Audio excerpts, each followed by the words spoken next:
امیر خان متقی افغانستان کے ودیش منتری اور موجودہ دور میں پوری دنیا کے اندر طالبان کا سب سے مشہور چہرہ۔ ان کا ایک پہلو تو یہ ہے کہ کسی دور میں یہ ایک بڑے فائٹر بلکہ یہ کہیے کہ ایک زبردست اسنائپر رہ چکے ہیں، جنہوں نے دو بڑی سپر پاورز مطلب کہ سوویت یونین اور امریکہ کے خلاف جنگ میں افغانستان کی طرف سے ایک بڑا کردار ادا کیا۔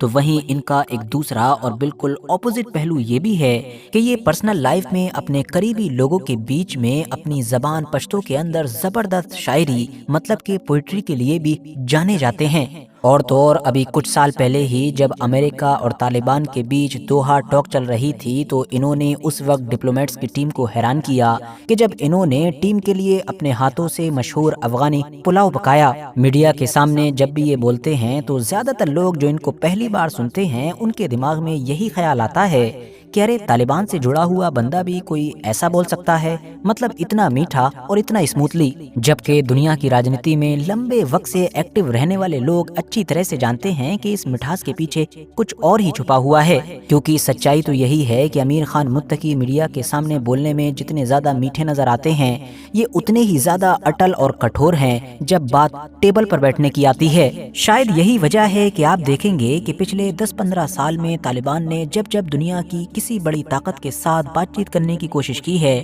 ٹیبل پر بیٹھ کر دنیا کے کسی بھی دیش کے ساتھ کوئی ڈیل کرنے کی کوشش کی ہے، تب اس ٹیبل پر اس جگہ پر امیر خان متقی ضرور نظر آئے ہیں۔ کوئی کہتا ہے کہ امیر خان متقی ایک ماڈریٹ طالبانی ہے تو کوئی کہتا ہے کہ نہیں، ہرگز نہیں، بلکہ جو طالبان کی مین لیڈرشپ ہے وہ ان کی مٹھاس کا صرف استعمال کرتی ہے، ان کو ایک جال کے طور پر میڈیا کے سامنے پیش کرتی رہتی ہے، جبکہ ان کی آڑ میں ہی پھر افغانستان کے اندر وہ ان تمام سخت مطلب اسٹرکٹ پالیسیز کو فالو کرتی رہتی ہے کہ جس کو لے کر یو این یا دنیا کے کئی اور دیش وقت پر آپتی جتاتے رہتے ہیں۔ اب اگر امیر خان متقی کی زندگی پر نظر ڈالی جائے تو یہ کہنا غلط نہیں ہوگا کہ ان کی پوری زندگی بڑے ہی اتار چڑھاؤ اور خطرناک چیزوں سے بھری پڑی ہے۔ 7 مارچ 1970 کو افغانستان کے ہیلمند کے علاقے میں ان کی پیدائش ہوتی ہے۔ شروعاتی پڑھائی انہوں نے اپنے علاقے کا جو ایک لوکل مدرسہ یا مسجد تھی وہیں پر ہی کی۔ بہت کم عمر میں ہی انہوں نے قرآن کو بھی حفظ کر لیا تھا، اور ابھی بمشکل 9 سال ہی رہے ہوں گے کہ جب سوویت یونین کی افغانستان میں انٹری ہوئی اور وہاں پر سوویت یونین نے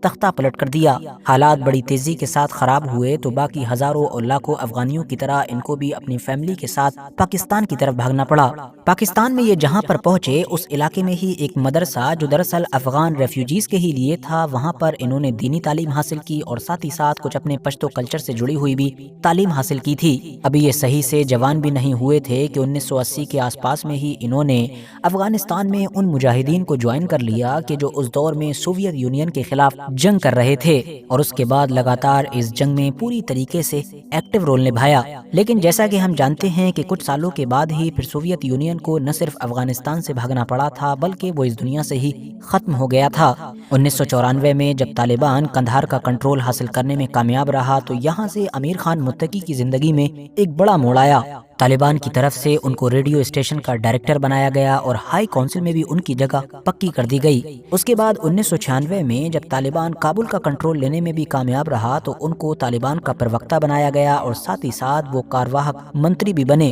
مطلب اگر غور کیا جائے تو یہ سمجھ میں آتا ہے کہ طالبان نے شروعات سے ہی امیر خان متقی کا استعمال میڈیا کے فیلڈ میں کیا تھا۔ اپنا نیریٹو دنیا کے سامنے پش کرنے کے لیے انہیں کوئی سب سے بیسٹ چوائس لگی تو وہ یہی امیر خان متقی تھے۔ سن 2000 آتے تو ان کو ایجوکیشن منسٹر بھی بنا دیا گیا تھا، مگر ہم جانتے ہیں کہ 2001 میں امریکہ نے افغانستان میں انویژن کر دیا۔ تختہ پلٹ ہوتے ہی امریکہ کی اندھا دھند بمباری سے بچنے کے لیے باقی طالبانی لیڈرشپ کی طرح امیر خان متقی بھی انڈر گراؤنڈ ہو گئے۔ انڈر گراؤنڈ ہو جانے کے کچھ وقت کے بعد ہی پھر یہ ہیلمند کے علاقے میں ایک اہم شیڈو گورنر بن گئے تھے۔ یہ خفیہ طور پر گوریلا جنگ کی پلاننگ کرتے رہتے تھے، مطلب جو امریکہ اور نیٹو کی فوج تھی اس کے اوپر حملے کی پلاننگ۔ 2007 آتے امریکہ نے جب اپنے خلاف ان کا اہم رول دیکھا تو ان کو پھر اسپیشلی ڈیزگنیٹڈ گلوبل ٹیررسٹ کی لسٹ میں ڈال دیا تھا۔ 2009 میں تو امریکہ نے ان کے اوپر ایک خطرناک ڈرون اسٹرائک بھی کی تھی جب یہ شیڈو گورنرز کے ساتھ میٹنگ کر رہے تھے،